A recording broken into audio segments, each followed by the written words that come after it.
You know, more than 200 years ago, the great Shaka of Zulu expanded the Zulu Kingdom. Today, the Zulu Kingdom is home to more than 11 million South Africans, and that has been one key focus as that very unfortunate thing happened to the king and queen almost the same time. Talking about ascendancy into the throne, that's our focus today on VSA, and we've got experts. I'll be looking at this beautiful, vibrant, and very strong Zulu Kingdom. I'm Sulaiman. Welcome.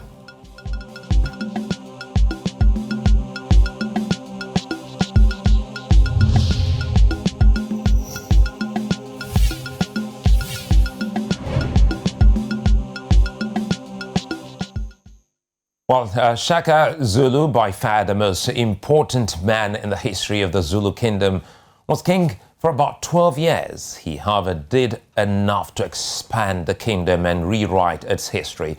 From a population of just about 1,500, Shaka expanded the Zulu from the Nguni clan to more than 50,000, building a fierce and strong army in the process. His reign, however, did not last as his half-brothers warred against him and eliminated him. The Zulu has had many kings since Shaka, but the longest reigning of all was King Zuluthini Goodwill Zulu, who ruled the kingdom for almost 53 years before his demise. Well, he died as a result of COVID-19 complications at the age of 72, just when the Zulus and South Africans thought the worst was over. Queen Dlamini Zulu also died a few weeks after her husband. Now, King Zuluthini had 6 wives, 28 children, with his regent being his third wife, Dlamini, sister to the king of Swaziland, Mswati III, and the queen who had the highest bride price. Now, the death of the king and queen has thrown up a kingship debacle that has impeached brothers at war with the rules unclear and the system of succession not straightforward enough for clarity, especially if you're not a Zulu. So that is why we're looking at that today on The Square. Professor NGUBANE joins me. He's a professor of African languages at the University of KwaZulu-Natal, Durban, South Africa. And Shalom Batha, author and lecturer at the University of Zululand. Good to have both of you here on the program. Thank you very much for inviting us. Well, good to see you. Quickly, for those who are not members or who are very new, to Zulu Kingdom, especially for those who have not even had any kind of encounter in literatures with Zulu Kingdom or Shaka Zulu, tell us, when people say Zulu Kingdom, what readily comes to mind from you to those people who are new? What comes to mind is that Zulu means heaven. And Zulu was the name of one of the descendants of Malandela. Malandela is also part of the Nguni group that migrated from East Africa to the southern part of the hemisphere. So Zulu is associated with heaven. For those who have never heard of the Zulu nation, we are of heaven and we speak isiZulu, a language of heaven. Well, it sounds heavenly listening to you, explaining that away from what a few of us have actually seen, read in literatures and also seen in movies. Let's start talking about what makes the Zulu, special before we start talking about the monarchy. We've seen this pride that the Zulu and average Zulu exudes. Tell us how this all started. The Zulu nation is very famous for its military strategies. You will recall that in the history of the Zulu nation, we are the only nation who fought the British colonists in South Africa. And the way the strategy, the military strategy function, they had assegais and spears, and yet they managed to fight with British who had machine guns, and that's what makes them very, very strong nation, because in the history of Africa as the continent, no one has ever encountered with the British. And besides the British, we also fought with the Boers.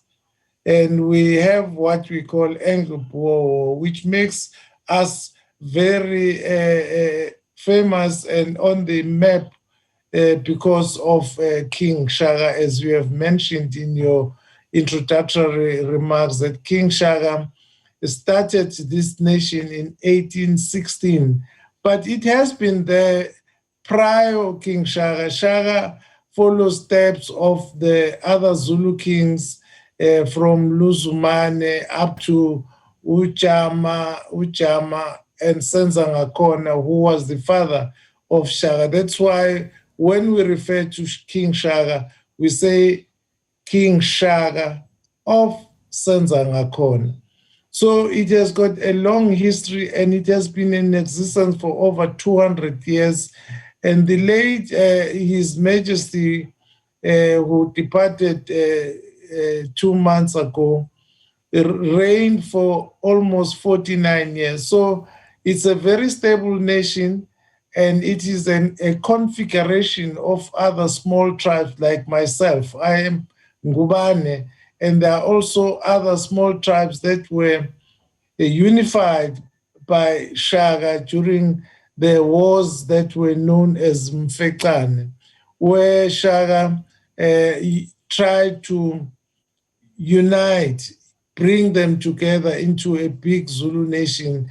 And this day and time, we are boasting of having close to 12 million Zulu-speaking people here in South Africa. So it's a very big nation. It has got history. In the whole country of South Africa, it is 23% of the population. You know, I'm just smiling here because I just realized that over 4 decades, for the first time, I'm getting to understand the real pronunciation that is not Shaka, it's Shaha. Shaka. So you see, so we're learning almost daily, and quite an interesting perspective there, because, well, almost every African, young African had a course to have gone through that literature, learning things about King Shaka. Now, what makes the monarchy that he established or he expanded very important today in South Africa? It is important for many reasons, and one of the reasons are the ones that I've highlighted, that we are the biggest nation in South Africa, and that's what makes it a very important nation. And besides that, we are constituted in the Constitution as a Zulu nation and a Zulu kingdom. Amongst other kingdoms, this one is the largest of them all. That's what makes them important. So now we understand the Zulu throne is worth $20 million, and the kingdom gets a budget of about $5 million per year. And you just highlighted that much, saying that it is also enshrined in the South African Constitution, recognizing the Zulu nation. Now, that's a critical and enticing factor looking at the budget of the Zulu Kingdom, isn't it? It's true. But I'm not too sure about the $20 million that you are referring to. Well, anyway, but if you look at, but it has its own budget, and some are saying perhaps because it has, you know, empowered the king by the constitutional means of South Africa to rule over its people. That makes it more like a country within a country. Not exactly. We still belong to South Africa as the country. We are not sovereign as the Zulu nation, but we are mainly densely populated in the province of KwaZulu-Natal. KwaZulu-Natal is one of the 9 provinces that are here in South Africa. So we are not a country within a country because we are subjected to the president of the country. So now let's come back to the issue, which is making Africa look towards the Zulu Kingdom, and even Europe and America, everyone looking to seeing how this debacle will be resolved, getting, a new king. What do the rules or traditions say on ascension to the Zulu throne? The rules and customs is that a king will choose a woman who will become the queen, and then the community or the nation will contribute ilobola. That's the bride price. Ilobola, when you are getting married, you don't get a wife for free, but you pay some cattle. If you are not royal, you pay 11 cows to the family of the woman that you want to marry. And in the context of the king, the whole Amakos, the local chiefs and the homestead will contribute a cow, each a cow, and then those cows will go then to the family of that queen to be, or the bride to become the queen. And then that is called ilobolo. So the whole idea of this custom is that when the community pay lobola for the queen, it means that that queen is going to be eligible to bear an heir to the throne. So that is how it happened. But in this case, there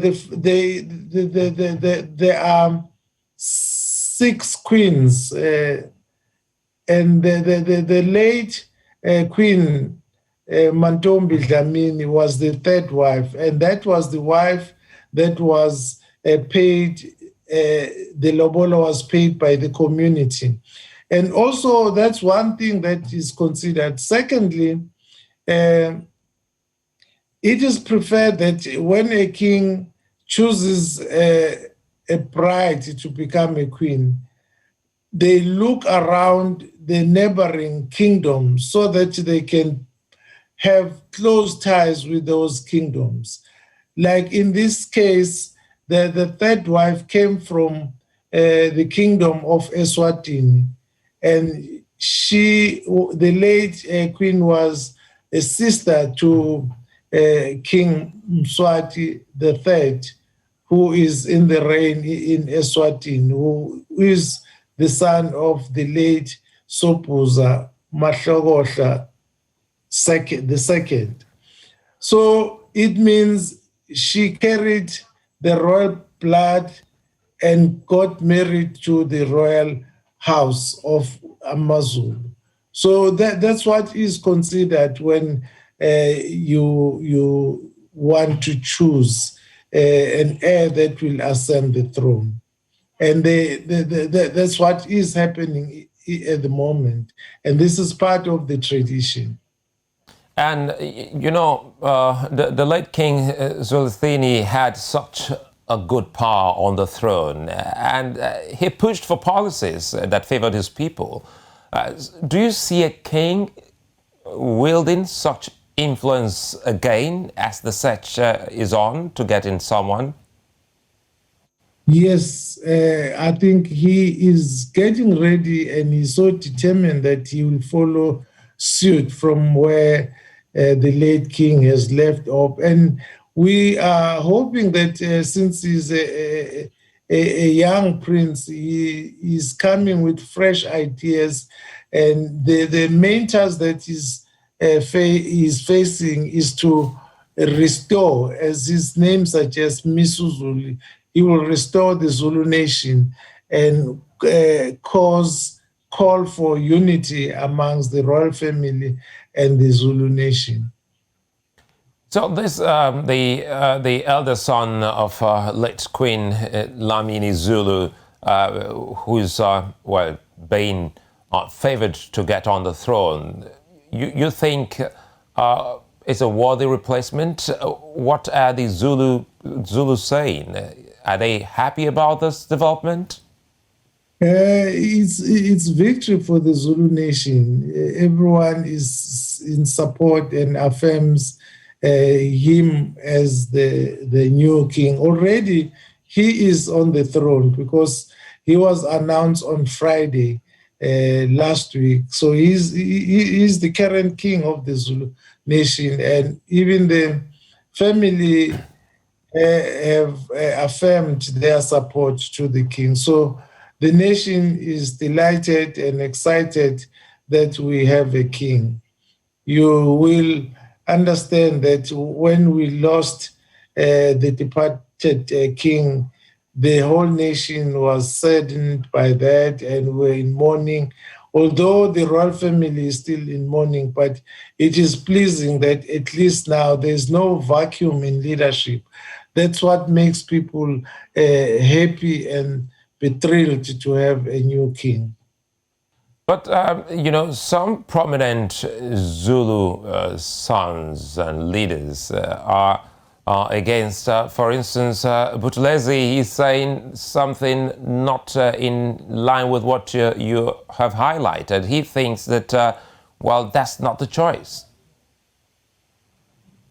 That is the choice because of the tradition. He's the choice. And there's nobody contesting his reign at the moment.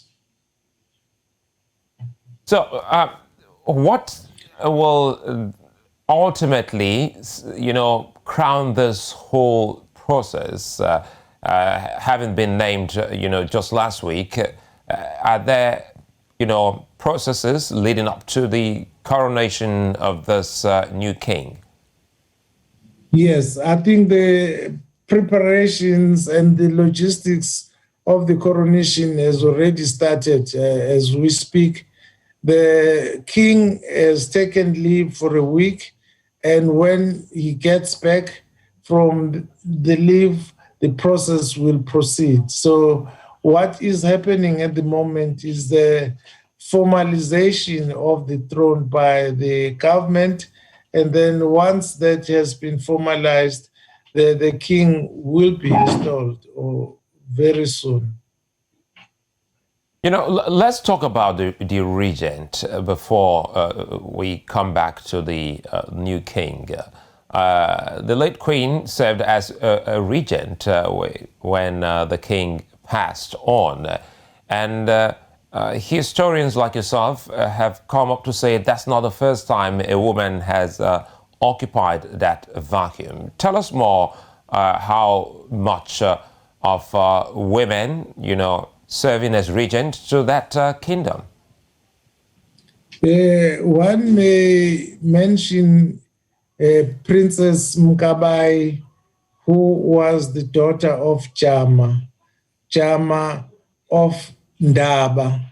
And Jama was the father of King Senzangakhona, who was the father of King Shaka. So she was the first to be the ruler or the regent, let's say the regent who sat on the throne of the Zulu nation. And it was the first of its kind that a woman would sit on the throne. And this is why we are saying that it was not the first time that the late Queen Mantombi became the Queen Regent, because we had instances such as that one of Princess Mkabayi. Her brother, Senzangakhona, was still too young to become a king. So he took the reins until such time that he was ready to ascend the throne.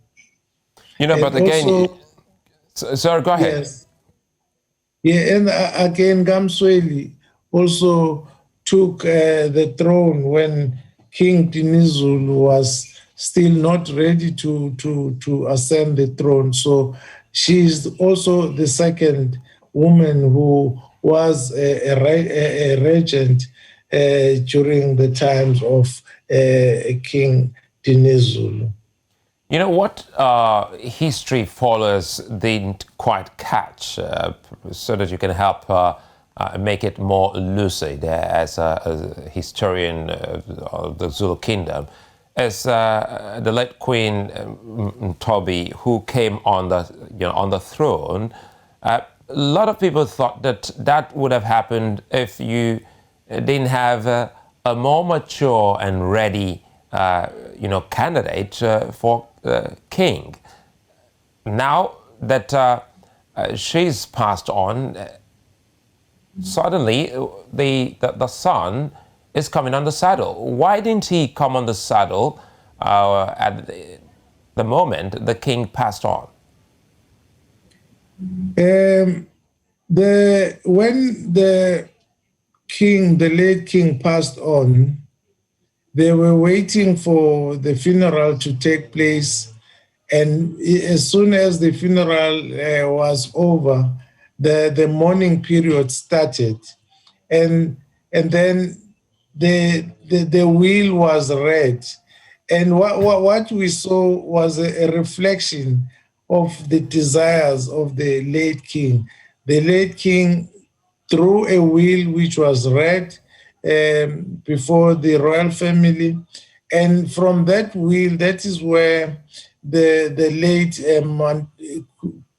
Queen Mantombi was nominated to be the regent, so that she is tasked with the responsibility to appoint one of her sons or to appoint a new king for the Zulu nation. So the late king delegated that authority to the late Queen Regent. One would have expected that the late king would just name the new successor from the will, but he decided not to give the nation the name of the successor. Instead, the successor became the late Queen Mantombi Dlamini Zulu. So it was a reflection of the late king's desires that this did not happen immediately, because the princes were. The prince was ready and he was mature. He's almost 47 years.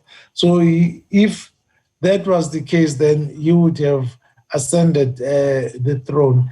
But because of the respect which was afforded to the will and the desires of the late king, that is why this has happened. If there wasn't any will, what's the process like? What would have been the process? If there was no will, because we know that the will is something that is Eurocentric, is not customary that we prepare wills as African people. But if there was no will, the royal family would sit down in a meeting and decide who will be the next king. Because the king comes from the royal family, and us as commoners have no way to suggest who the next king should be. But we wait for them to make a decision, and then we accept the nomination and the bestowal of the king. So it is their responsibility, because the king is the head of the royal family. So the royal family would choose the right person to lead the nation. So this is how it would have happened.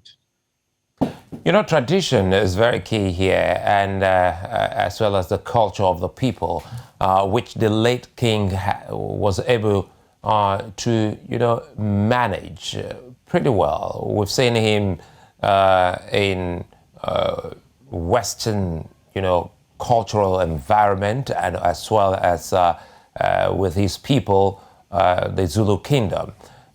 Do you see this as something that the new king can actually exhibit and perform creditably well by, managing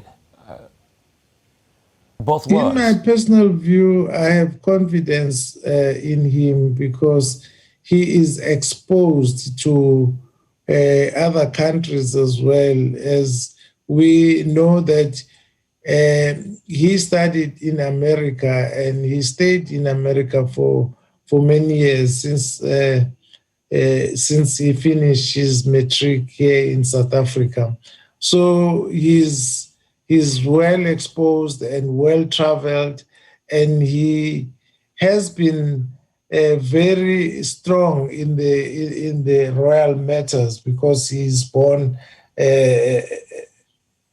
in the royal family. So he's entrenched to the Zulu customs, and he can bring the experience of being royal and his exposure to other countries as well, because I think that was the main purpose for him to go overseas to study the international relations. And with that background, the degree that he obtained in Florida, in the United States of America, is going to equip him when he execute his responsibility as the king of the Zulu nation.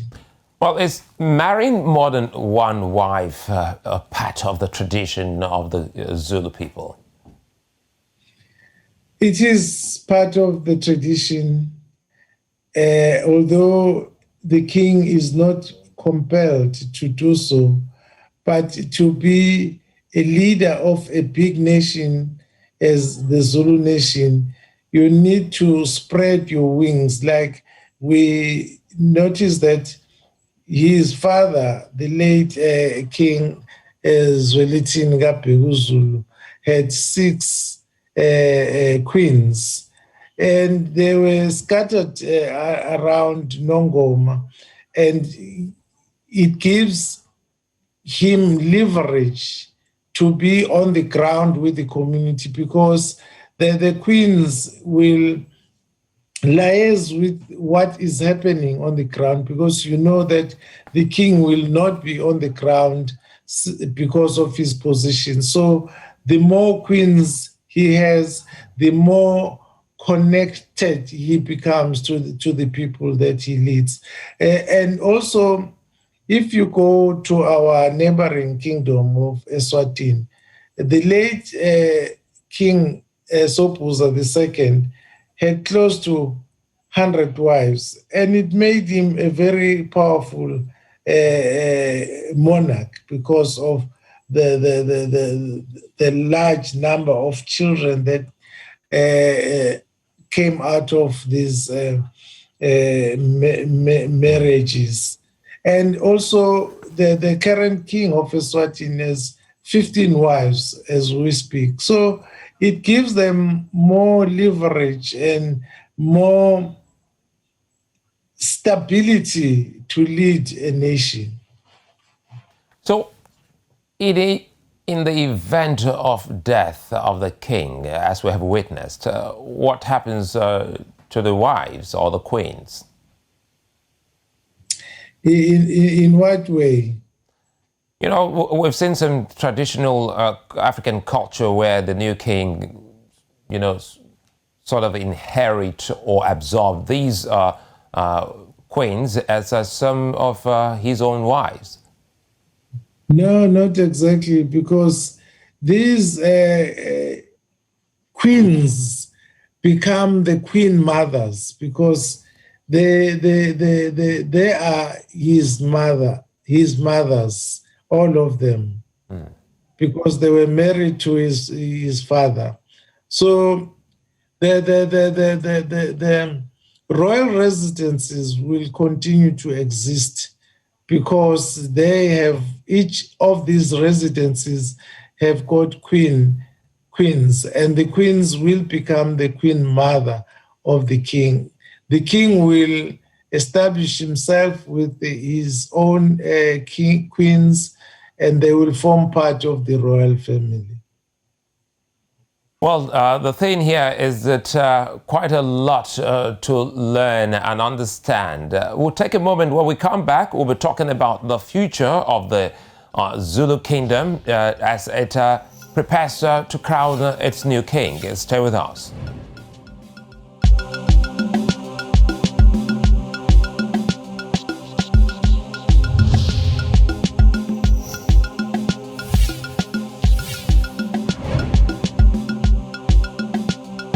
It's a learning curve for quite a number of Africans as we look at the Zulu Kingdom, which has just elected someone as king just last week in preparations for the formal coronation, which definitely News Central Television will also be covering. And we've been having this conversation with Professor NGUBANE, who is a professor of African languages at the University of KwaZulu-Natal in Durban, South Africa. Sadly, Charlotte Mbatha, who is an author and lecturer at the University of Zululand, hasn't been able to join this very interesting conversation. But quickly here, Professor NGUBANE, many thanks for your time and opening quite a number of issues, making it very clear for many Africans to understand the Zulu Kingdom. Now, looking at the future, now let's start talking about the future of the Zulu Kingdom with the incoming king. Quickly, you just highlighted earlier on before the break that the incoming king, with his exposure to the Western world and also being an expert in international relations, what do you see coming for the Zulu Kingdom in the days ahead?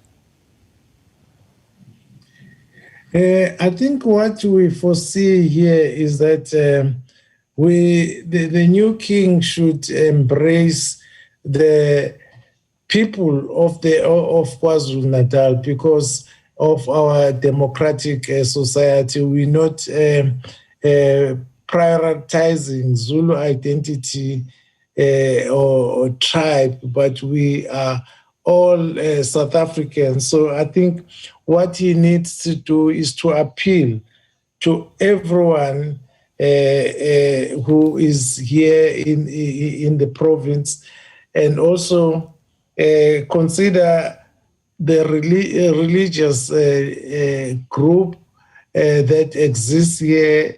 Like the late king embraced all the denominations around the province, and we expect him to get into the shoes of the late king and try to unite people from different walks of life, from different political affiliations, and also bring the restoration of the Zulu identity within the country of South Africa as African people. So I think that's the main task ahead of him. And also he needs to reconcile and reunite the family, the royal family, because they will need him more than before.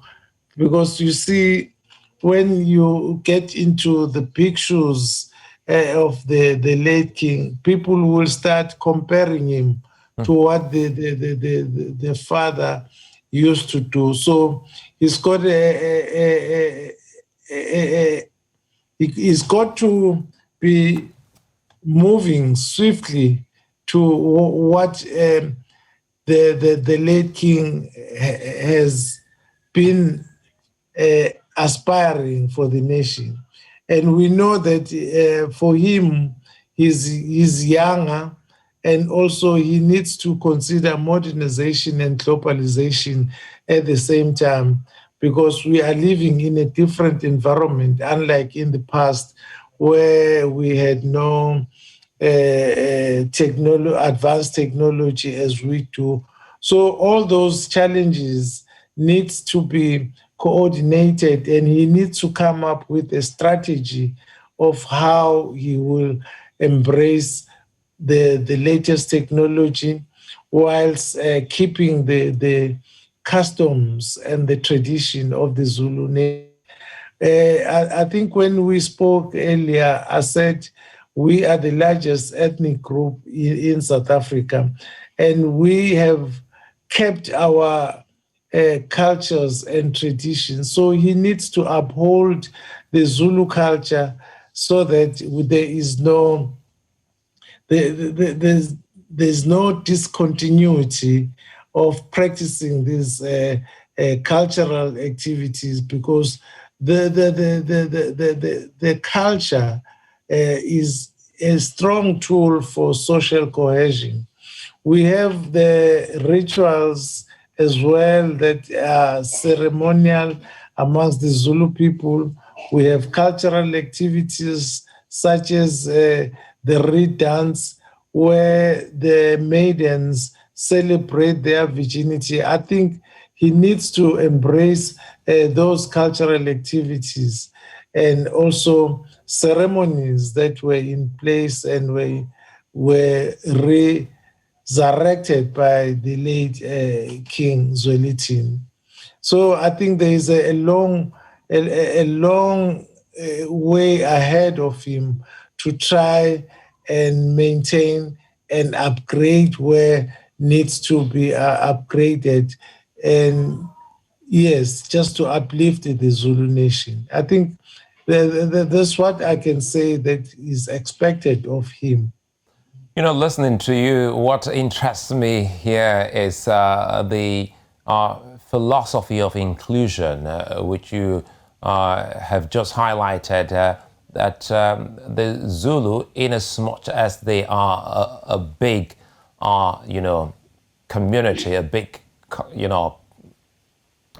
kingdom, they still, have included others, other smaller,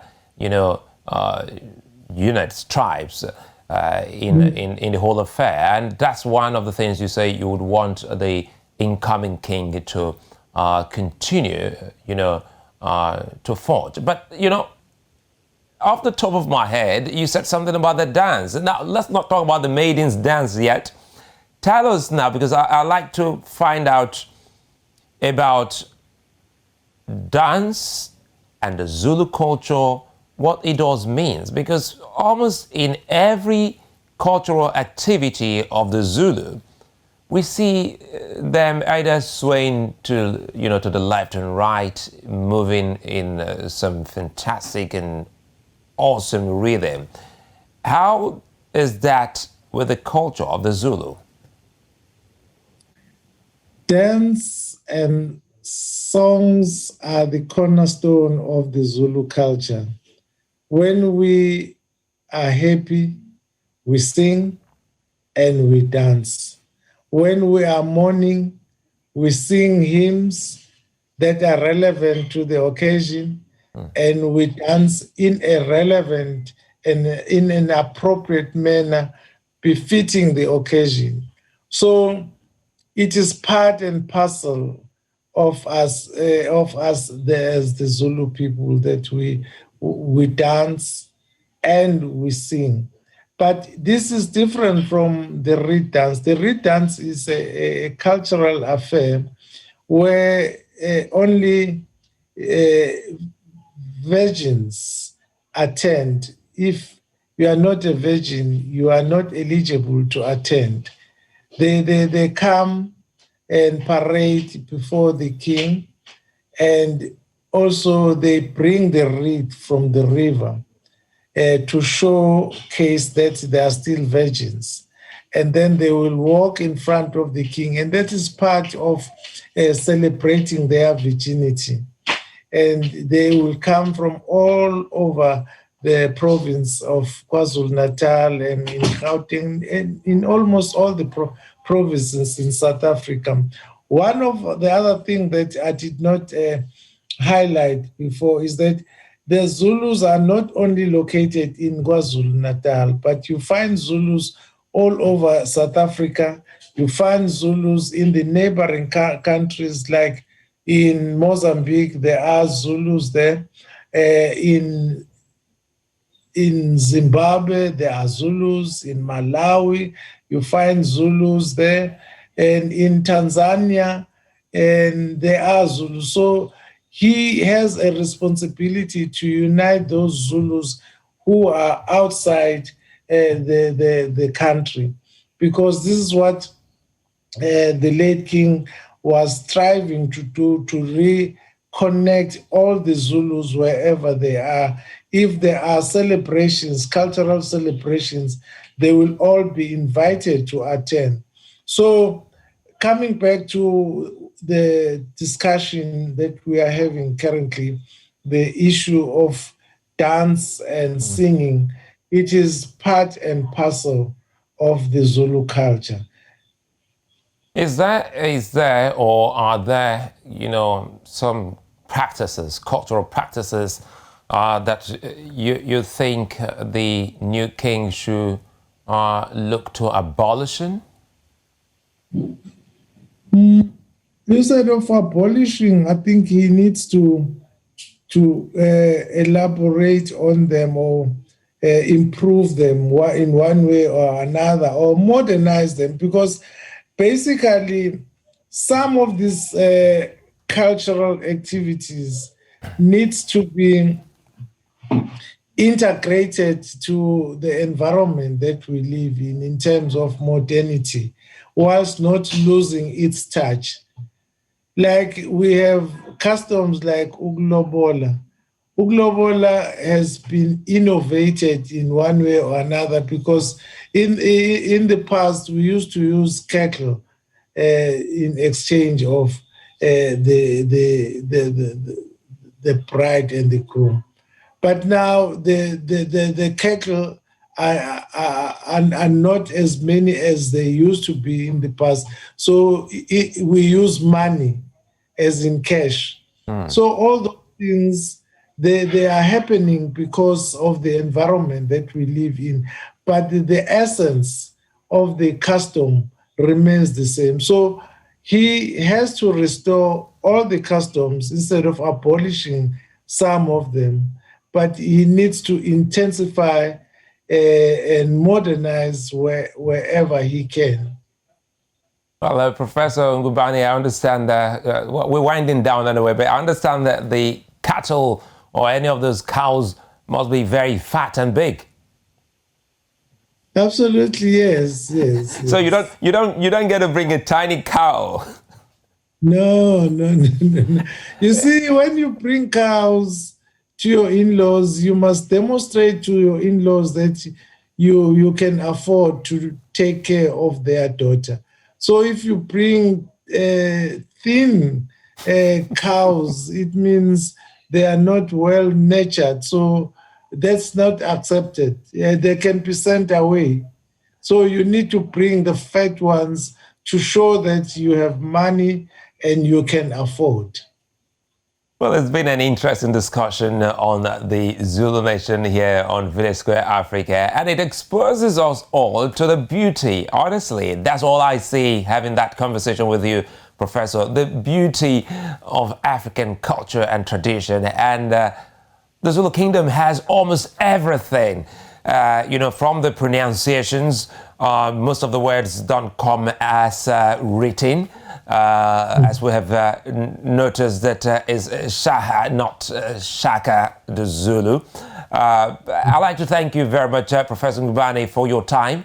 And we do hope that in the days ahead, we should be having you here, especially at the coronation of the new king, to give us more perspective on the Zulu nation. I appreciate the time and the discussion. I think it was wonderful to be with you.